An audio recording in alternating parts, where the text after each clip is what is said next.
called me baby once. A prayer, I think. Whispered it like one anywhere. Or a spell. Like he could pluck it out of me with a wish, like I was hiding her in my rib.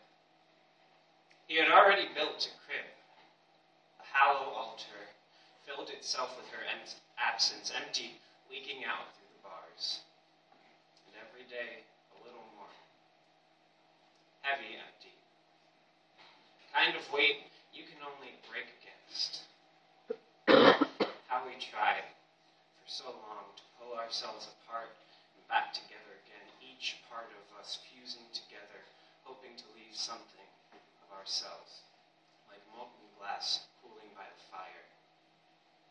And then one day, I started to swell, and I stopped bleeding, and I felt new and full. And when I told him, his eyes lit up like a lighthouse, like we were lost on an empty ocean and finally land. I watched him build up this new life like a mousetrap. Her communion, her baptism, the spark in her eyes, how he had already given her mind and his head. Every inch of this new life mapped out behind his smile like a picture frame. And then the doctor came. And then I wasn't pregnant anymore. Never had been. A tumor.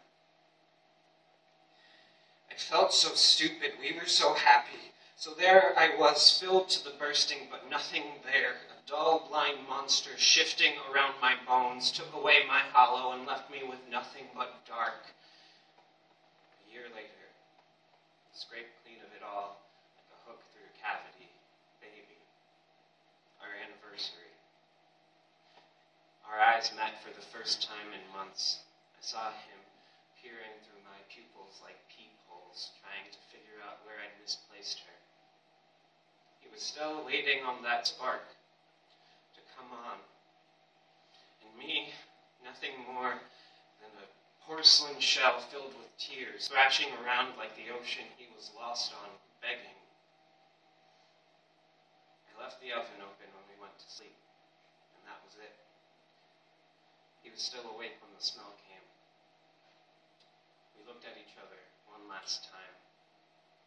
He took my hand. I said, baby, and nodded.